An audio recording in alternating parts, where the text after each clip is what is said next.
Hello. Good morning, sir.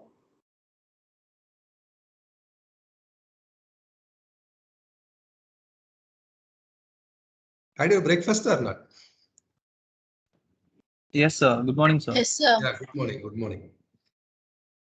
This morning you are so dull. Okay, shall we start? Yes, sir. Okay. I think some of our friends has joined newly. I think so. 4 or 5 friends has joined newly, and 2 or 3 friends has left the class. I think so. So I think still it may continue till this evening, and from next class onwards we have a standard set of students. So have you started creating the profile in Kaggle and GitHub, etc.? Have you started for your digital assignments 1, 2, and 3?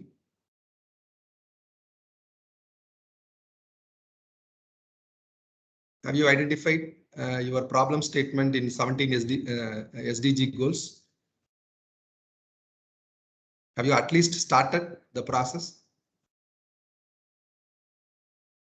Yes, sir. We'll do it soon. Yeah. I think assignment number 1 is your survey. I think so. Okay. And assignment 2 is any one of these platforms, any one of these profiles like a GitHub profile or Kaggle profile or LeetCode profile, or your next one is your interview bit profile. So you have to take it up. Huh?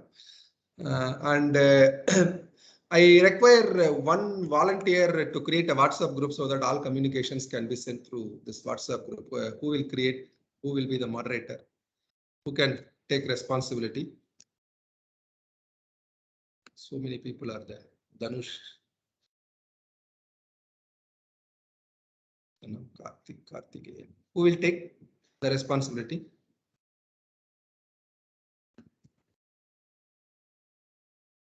Come on, quickly spell out your name so that I can move on to the next agenda.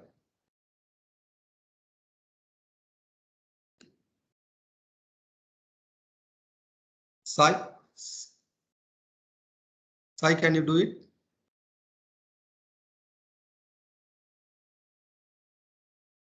Sai Shakidi.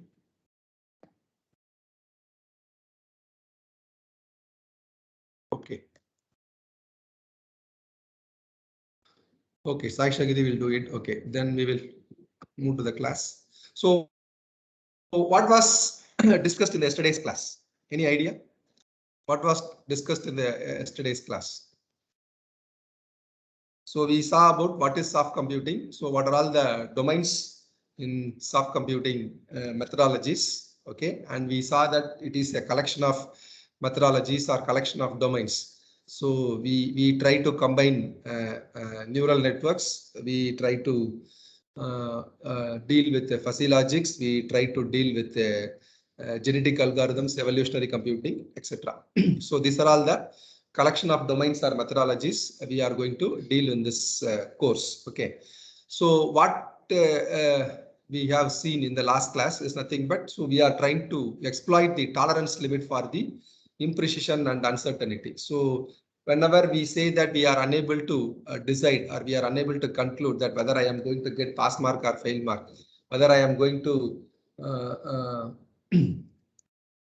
take up my breakfast or not, whether I'm going to continue my studies or not, whether I will be placed in super dream or dream companies. So like that, there will be certain tolerance limit. Okay. So to exploit the tolerance for imprecision and uncertainty in the data or uncertainty in the solutions. So how we are trying to exploit those things, how we are trying to exploit the tolerance for imprecision and uncertainty. So via achieving the tractability, then the robustness, and we are trying to provide a low cost solutions. So, so tractability we saw it is handled easily or it is controlled. Robustness is the ability to resist in the disordered types. Then the low cost solution, so it should be affordable. And then the next one is nothing but precision and certainty carry certain cost. So for high precision and low uncertainty, we need to pay a higher. If it is low precision, then we need to pay a less amount. Okay, so let us consider this example, parking a car. So yeah, a ground is in front of you. Okay, so I am asking you to park a vehicle. So either it may be of an sedan type vehicle, or it may be of an SUV type vehicle, or it may be of an multi-purpose, whatever may be the case. So I'm trying to ask you to park a car over there. Okay. So if it is an empty ground, or if it is an empty space or empty parking lot, it is easy for me to park my vehicle.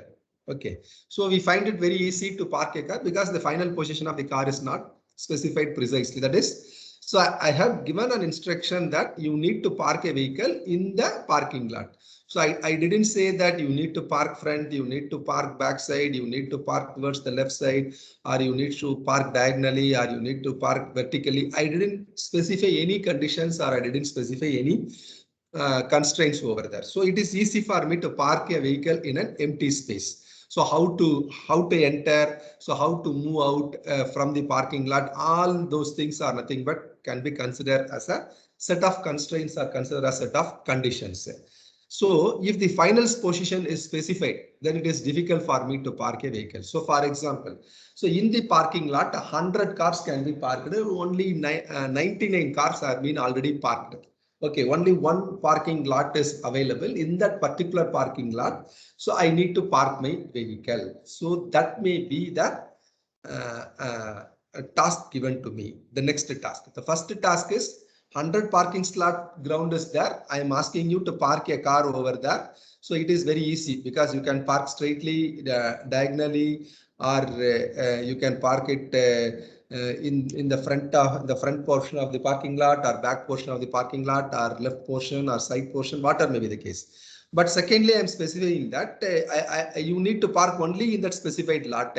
So you need to get the directions, how to enter, where to move, whether you need to take a left or you need to take a right, where exactly the parking lot is, whether it is whether your car can able to park comfortably in that parking place. All those things, whether you need to take a reverse, or whether you need to take a slight left turn or right turn during the parking space. All those things plays a major role. So that's why they say that if the final position is specified, then the difficulty of parking would increase geometrically with the increase in precision. So now precision increases. Why? Because 99 slots has been filled, only one slot is there. So whatever the constraints which has been imposed in the case number 1 in an empty free slot, so all those constraints you need to address, and then you need to park your vehicle. So eventually the parking become impossible also for some point of time. Okay.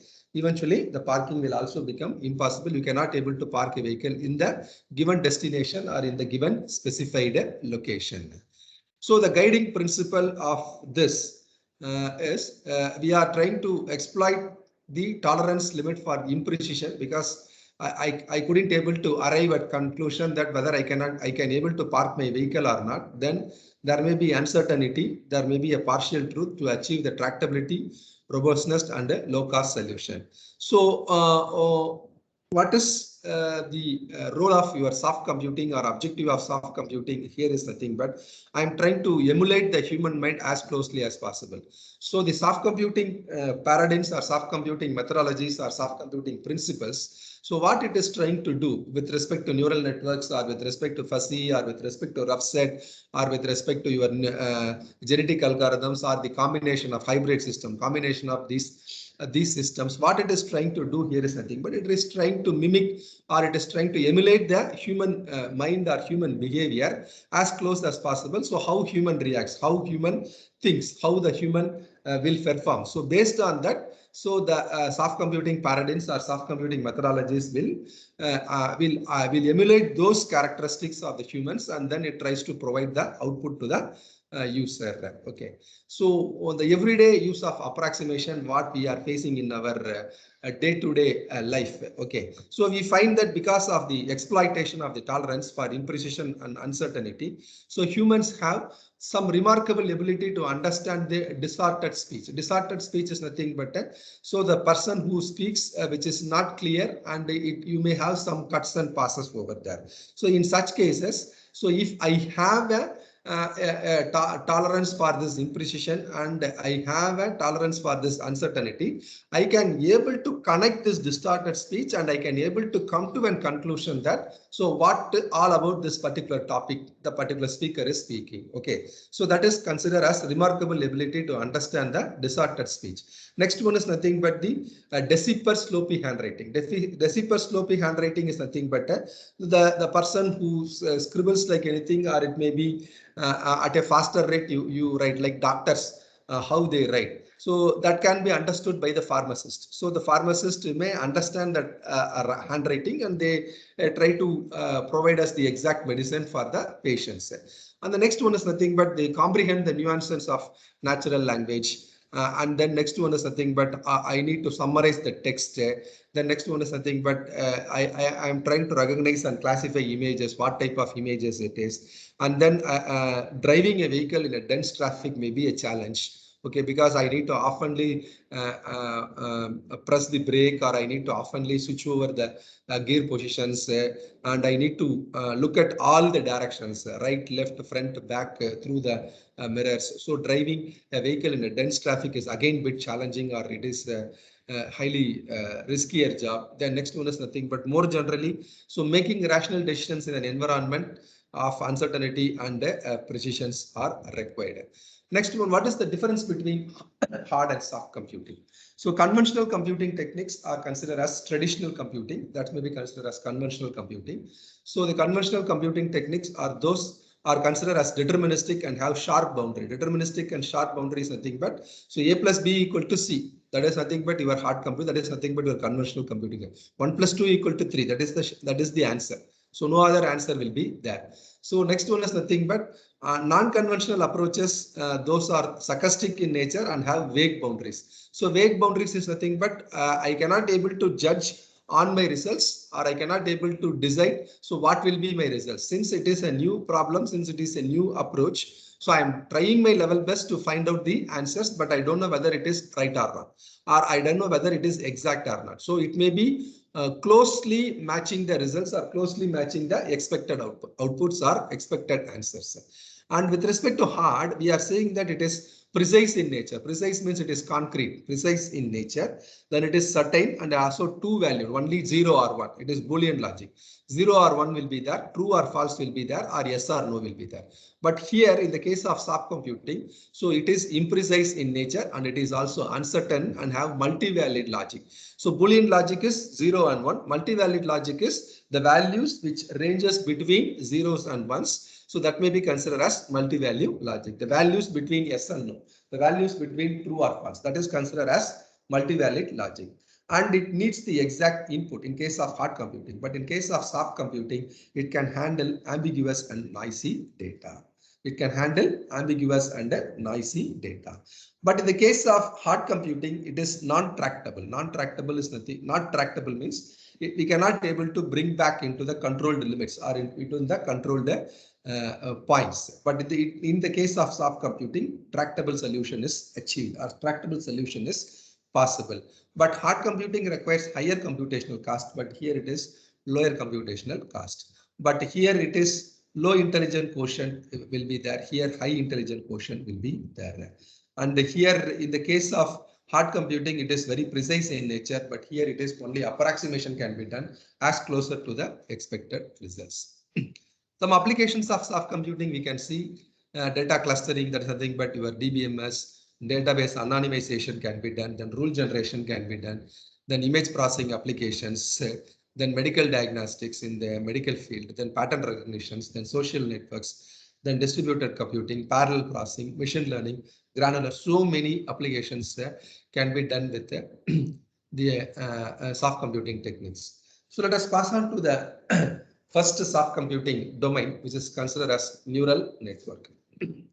So neural network is a processing domain. Neural network is a processing domain. So it is either an algorithm or an hardware. It is either an algorithm or an actual hardware. Okay. Then it is designed, its design is inspired by the design and functioning of animal brains and thereof the components. What you'll have animal brains, you have neurons will be there, then the lines the nerve system which connects the neurons. Then you have axons, you have dendrites, you have soma, cell body. So many things are there. So based on that, it is inspired by the functioning of animal brains, and then later on with the inspired by the functioning of the human brains, the neural network. So it has the ability to learn by example. Learn by example is nothing but today I try to solve a certain specific application. So in future, if similar kind of a situation happens, I can apply the same approach, or I can apply the same principle or same policies and the same algorithm, neural network algorithm, then I can able to solve those problems. So it has made them very flexible and powerful. Then the network is also well suited for real-time applications. Then they have fast response on computational times, and they have parallel architecture. So parallel architecture means, so you can consider this bulletin points. So 3, 4, 5, 6, 7, 8, 9 bulletin points are there. So all the 9 bulletin points are considered as the processing elements or processing nodes. So all receive inputs in a parallel manner, and they try to process it in a parallel manner, and it tries to throw the output to the user. So human brain, no need to specify much. Discussion is required over here. No need to specify much on this particular concept. So it is an amazing processor. It exact working still is a mystery how the human brain works. Still, so many research are going in the domain of brain-computer interface. So the basic elements of human brain are we have special types of cells known as the neurons. Neurons are the basic elements, and here with respect to the neural networks also you have a neurons. Instead of neurons, we call it as nodes or processing elements. Here neurons do not regenerate in the case of humans. Then neurons provide us with the abilities to remember and think and apply previous experiences for our every action. So whenever we want to perform, okay. So whenever we say that, so whenever I ask my friend a cup of coffee to serve me a cup of coffee. So whenever the friend serves the cup of coffee, whenever I touch that glass, I can able to feel, okay. So whether it is completely hot, or whether it is medium hot, whether it is lightly hot, like that. So that's why I'm saying that the neurons provide us with the abilities to remember, to think and apply previous experiences to our actions. Then human brain comprises of 100 billion neurons. That is nothing but 10 power 11 billion neurons are there. Then the next one is each neuron is connected via 2 lakh other neurons. Then the power of human brain comes from the sheer number of neurons and their multiple interconnections. This everybody studied in your lower classes of biology, right from 7th standard, 8th standard, 9th standard, 10th, 11th, and 12th. So what is artificial neural networks? So artificial neural networks are information processing systems. Artificial neural networks are information processing systems. So constructed and implemented to model the human brain. It is constructed and implemented to model the human brain, the artificial neural networks. Okay. So based on the human brain capacity, or based on the human brain working nature or working characteristics, so we have decided, or we have constructed the artificial neural networks with various network structures. Okay. So the main objective of neural network research, what is the main objective of neural network research is, so I need to develop a computational device for specific applications. So for example, I ask you to do a simple example, for example, addition of 2 numbers. So for addition of new numbers, 2 numbers, I need to develop a computational device. Then I need to model the human brain. So main objective of neural network is, so I need to develop a computational device to handle certain specific applications. Then for modeling the human brain, I require certain network structure or network architecture is required.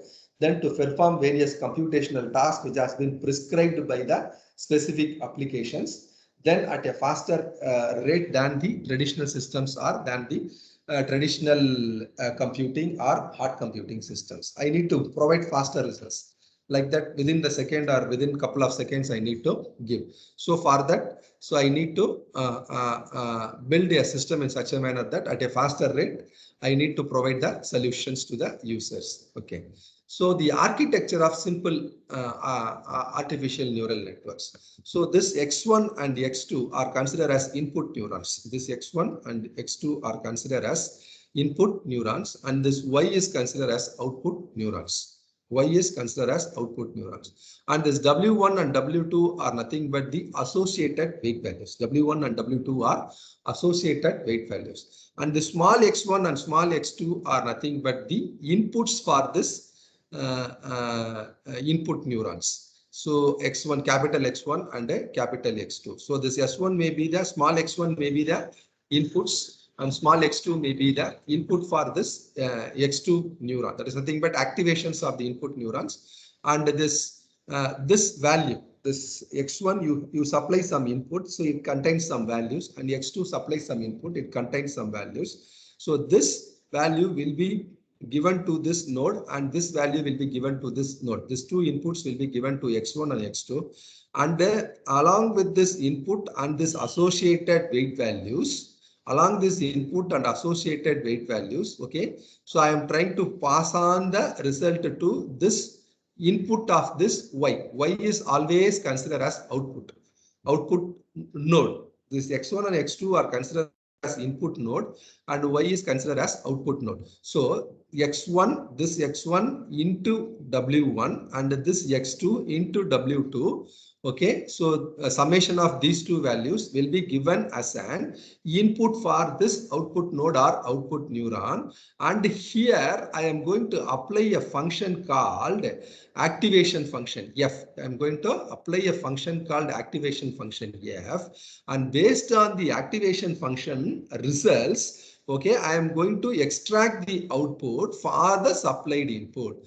For example, if I say I need to test the AND gate in a Boolean logic concept. So for example, what is the truth table for AND gate? If x1 and x2 are high in the sense is nothing but both I supply an input value 1 and 1, and my output y output neuron y should provide an output in such a case as 1.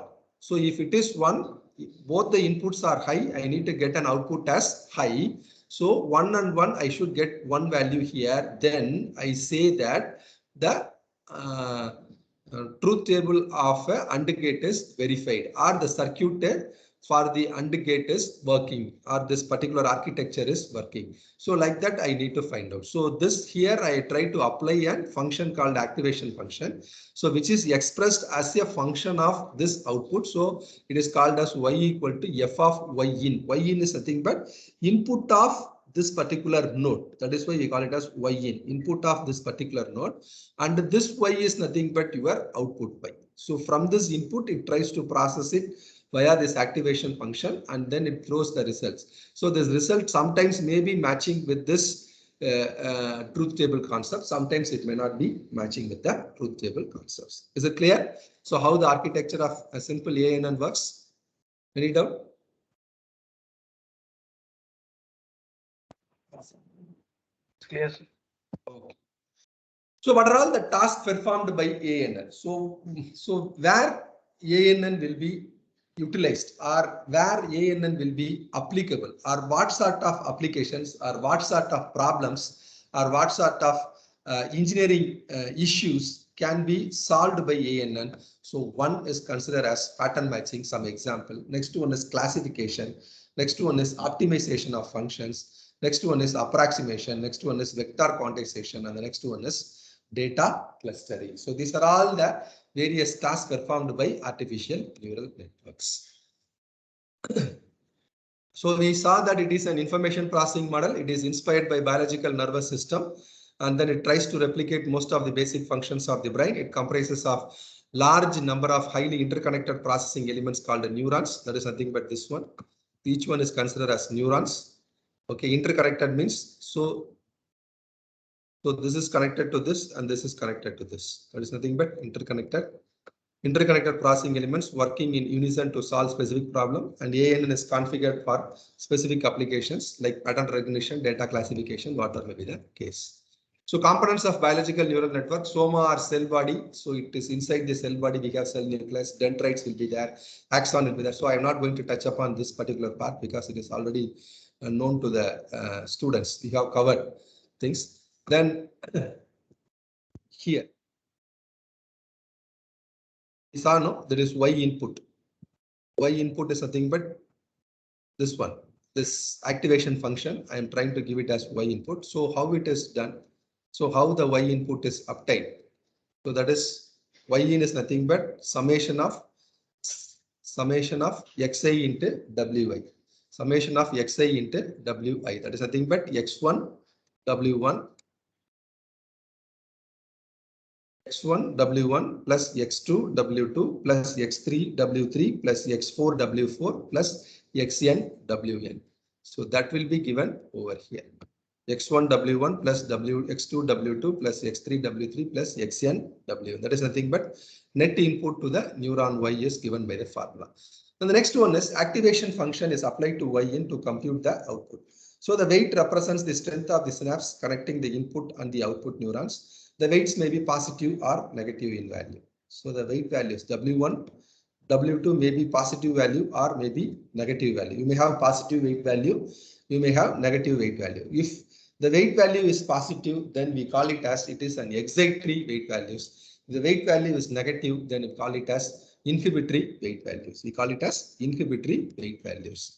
So the terminology relationship between biological neural network and artificial neural network. So biological neural network, we call it as a cell, but here we call it as neuron. Here we call it as dendrites. Here we call it as weights or interconnections. Here it is soma. Here it is net input. Here it is axon. Here it is output. So that is the similarities, or that is the what you can resemblance of biological neuron and artificial neuron.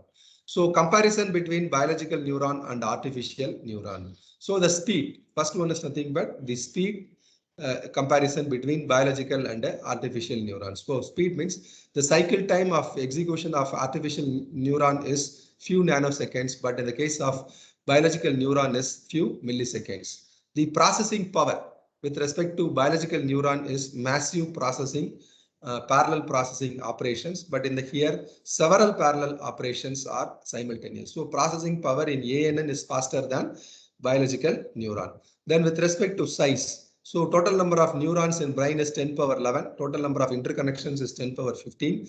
Complexity of biological neuron is completely high. Then size of the biological neuron is also large and high. Okay, but the computational work carried out only inside the cell body, but also in axon and synapse also. But in the case of artificial neural network, so the size and complexity depends upon the chosen application and network design. So this is same. So this is generalized. For any specific problem, we have 10 power 11 neurons, 10 power 15 interconnections, and complexity is very high. Then size of the biological neuron is also high. Then the computational work carried out not only inside the cell, but also in the axon and in the synapse. Okay, so this is completely for all sorts of application. It is standardized. Human brain is standardized with these qualities or with these features.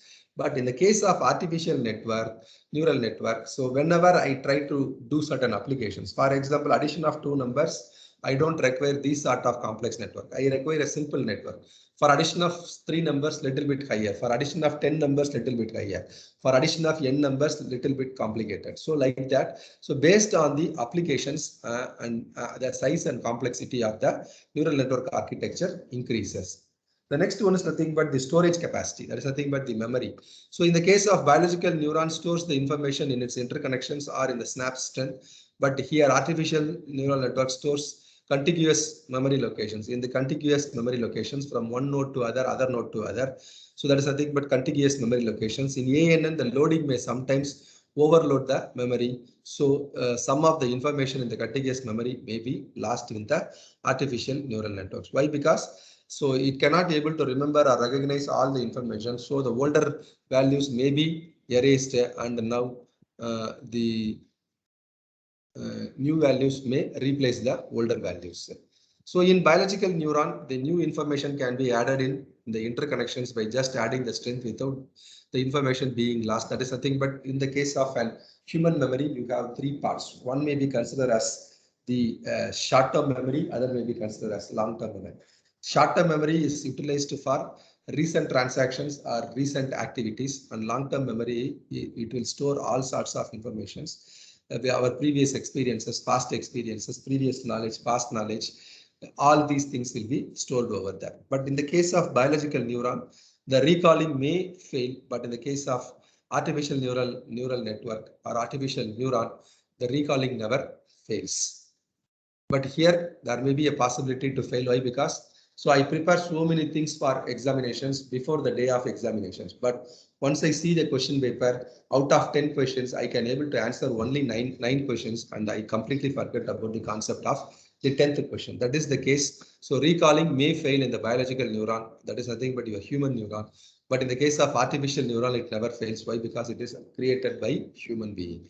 Next one is nothing but tolerance. With respect to tolerance is nothing but, so biological neuron has fault tolerant capability, whereas artificial neuron has no fault tolerant capacity. So fault tolerant capability is nothing but, suppose if I fail, if I am unable to do the work, I can alter my friend or I alter my relatives or some of the persons, okay, who can take up my job or who can take up my responsibilities. But in the case of artificial neural network, so that is not possible.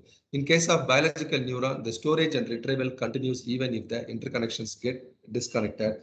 But here, if the interconnections disconnected, so the information will be corrupted. Then the biological neuron accepts the redundancies, but it is not in the case of artificial neural neurons. Next one, with respect to control mechanism, in the case of a artificial neuron, there is a control unit in the CPU, okay, and which can transfer and control precise scalar values from one unit to other unit. That is nothing but one node to the other node. But in the case, there is no such control unit in the brain, because the brain takes care of the entire functionality. So what the human has to do, what the human has to act, how the human has to think, how the human has to react, whatever may be the case. So the strength of the neuron in the brain depends on the active chemicals present and whether the neuron connections are strong or weak. In the case of human brain, it is our biological brain. So in turn, the structure of the layer rather than the individual synapses. So in the case of artificial neuron, possess simpler interconnections which is free from chemical actions and similar to those taking place in the brain. But in the case of biological neuron, we may have chemical actions or chemical reactions may happen are happening, and sometimes there may be a chances for the leak of the chemical actions are also possible. Then the control mechanisms in ANN is simple than in the human brain.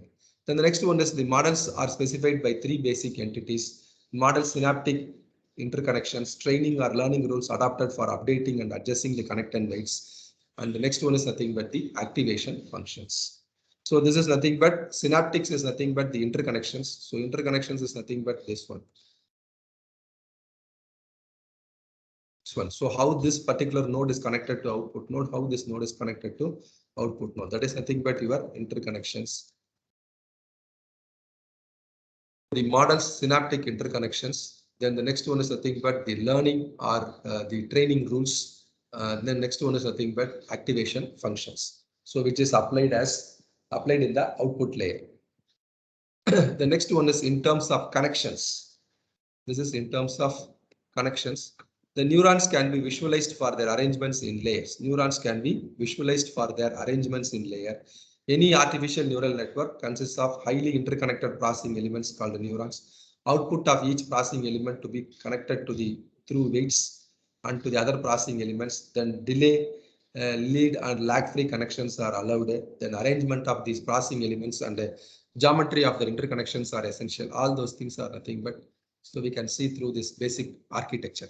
So basic neuron connection architectures, we have 5 different types of architectures. One is considered a single layer feed forward network. Next one is multi-layer feed forward network. Next one is single node with its own feedback.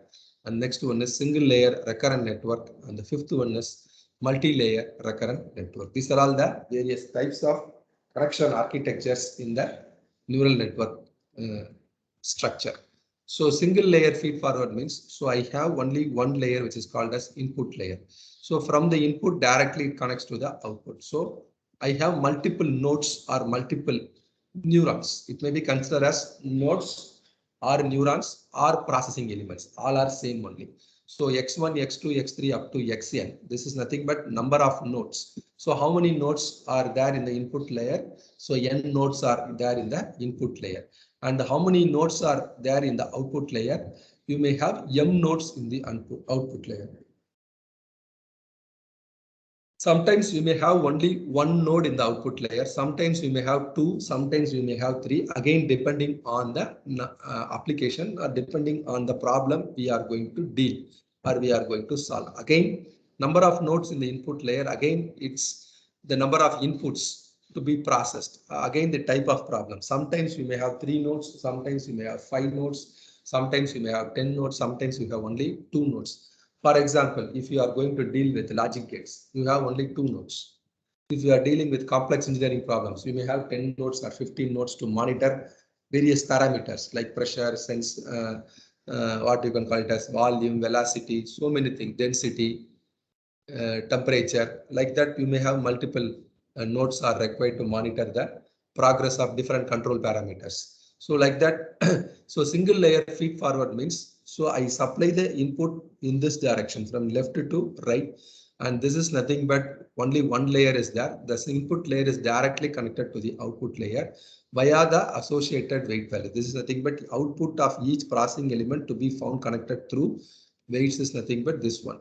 So the output of this input node is connected to the output layer. The output of this is connected to this. See here. So this is considered as fully connected. So x1 is connected to y1. Again, x1 is connected to y2. x1 is connected to ym. x2 is connected to y1. x2 is connected to y2, and x2 is connected to ym. xn is connected to y1. xn is connected to y2, and xn is connected to ym. So that's why they have given. And then delay lead and lag free connections are allowed. It is fully connected. Then arrangement of these processing elements and the geometry of the interconnections are essential. So this may be considered as complete single layer feed forward neural network. Okay. Next one. So the same thing is given over here. The neural nets are classified as single layer or multi-layer. Same thing, same stories are given over here. So from each node in the input layer, we have connections to each node, each of the output nodes with various weights. Then architecture is considered a single layer feed forward. So input nodes say that xi equal to 1, 2, 3, then yj equal to 1, 2, 3. Then connections from n input nodes to m output nodes may be assigned with weight values. See here. W11. So from first node to first node, W11. First node to second node, W12. First node to last node, W1M. Second node to first node of output, 2, 1. Second node to second node of output, so 2, 2. Last node to second node, WN2. Like that. So the weight values will be given over here. Wij. Assigned weight values is Wij. Next one is nothing but multi-layer feed-forward network. It is formed by interconnection of several layers. So this is considered as multi-layer feed-forward. So here you have input layer and you have output layer in the previous case. See, input layer is there, output layer is there. But here multi-layer means between this input and output layer, I have some other layers called the hidden layers. That is called as intermediate layer. So this hidden layers, again, how many number of hidden layers? Okay, so again, that depends on the type of problem. That depends on the complexity of the problem. Okay, so you may have one hidden layer, you may have two hidden layer, or you may have three hidden layers also. Again, with respect to the previous diagram, single layer feed forward network, this is considered as input nodes in the input layer. This is considered as output nodes in the output layer. And this is considered as hidden nodes in the hidden layer 1 and hidden nodes in the hidden layer 2. And again, similar to that previous diagram, it is fully connected. So first node connected to here, second node, first node connected to the last node. So first is connected, second is connected to first, second is connected to second, second is connected to third. So third is connected to first, third is connected to second, third is connected to one. Again, it is fully connected. So this may be considered as fully connected node. So we have multiple layers. So this is maybe the first layer, this is second layer, this is third layer. So it is considered as multi-layer feed-forward network. That's why they call it as it is formed by interconnection of several layers. So here 3 layers are there: input layer 1, hidden layer 1, hidden layer 2. So it is input layer in which it serves the input. It is simply buffers the input signal. Output layer generates the output of the network. So any layer that is formed between input and output is called as hidden layers. So hidden layers are internal to the network and they do not have any connection with the external environment. More number of hidden layers is the complexity of the network. This may provide efficient output response. Then every output from one layer is connected to every other output in the same story is repeated. Next one is nothing but feedback networks. So networks are said to be feed forward if no neuron in the output layer is an input to the node in the same layer. See here. So it goes, I will supply the input, it goes to the first hidden, it goes to the second hidden, it goes to the output layer. Similarly in single layer, so I supply the input, it directly goes over here. From there, I take the output over here. There is no feedback to this particular layer. There is no feedback to this particular layer. That's why they call it as the networks are said to be feed forward if no neuron in the output layer is an input to the node in the same layer or in the preceding layer, before layer. Preceding layer means one layer before. So when the outputs can be directed back as inputs to the same or preceding nodes, then it results in the formation of feedback network like this. So the output, so since it is single node with the own feedback, so it is directly given to the input layer. From the output, it directly given to the input layer. But if you have multiple things, means it will be given to the preceding layer, preceding nodes over here, intermediate nodes. For example, if you give like this, it will be given to the hidden, then from here, then from here. Okay. So that's why they call it as directed back as inputs to the same or preceding nodes in the that results in the formation of feedback networks. When the feedback is directed as input to the nodes in the same layer, it is called as lateral feedback. Feedback is directed as input to the nodes in the same layer. It is called as lateral feedback. So from here, it is given to this particular node. It is considered as lateral feedback. So why a feedback is required? Why a feedback is required? Any idea? Why a feedback is required? Any idea?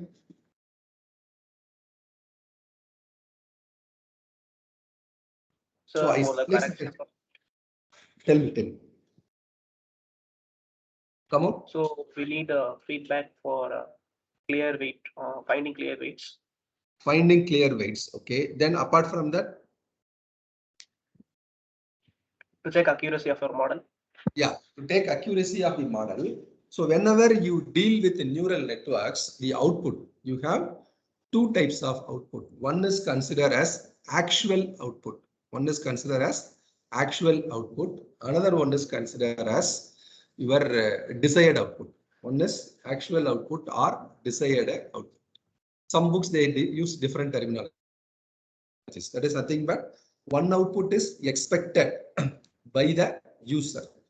The output, one output name is expected by the user. Other output is, okay, I supply some input and the network process that input and it tries to throw the output to the user. Okay, suppose if there is a deviation, so the user expects that this is what required for me, and the network produces some output which is not matching with the user's expectation, or which is not matching with the engineer's expectation.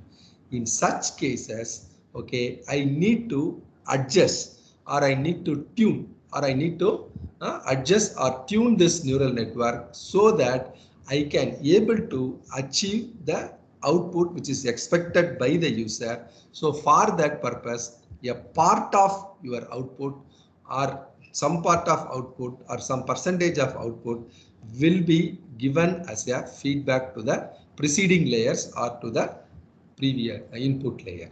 Is it clear?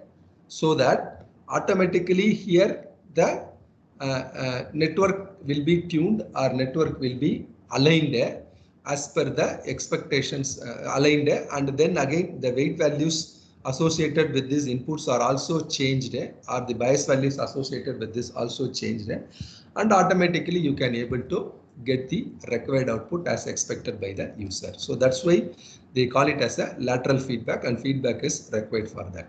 Suppose if there is a match, if there is a match, so the user expectation, that is nothing but AND gate. You take AND gate. So if both the inputs are high, my output is also high, means if it is satisfied, no feedback is required. If it is not satisfied, yeah, feedback is required in order to match the user expectation or match the concept of AND gate.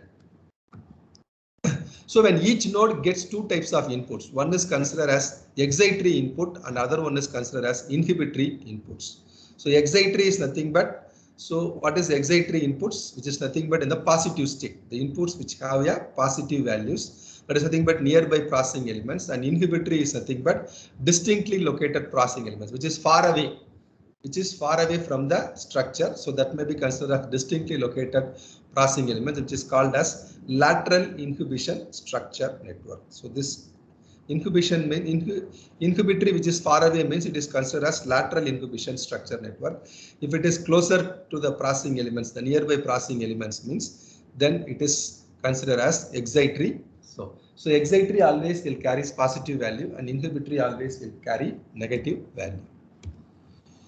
Then the next network type is nothing but this one, single layer recurrent network. Single layer recurrent network.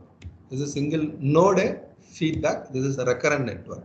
So this X1, X2, X3, Xn are nothing but input nodes or input layer capital X, and Y1, Y2, Y3, Ym are nothing but output nodes for the output layer capital Y. Okay. And this W11, W12, W22, Wnm are nothing but the associated weight values for this input nodes. And single layer recurrent is I have only one layer, input layer and other output layer. So the recurrent is nothing but this may be fed to this, and this may be fed to second, and this may be fed to third, and again this may be fed to 1, and this may be fed to 2, and this may be fed to 3. And in the third layer, this may be fed to 1, 2, and this may be fed to 3 also. So this is nothing but recurrent. So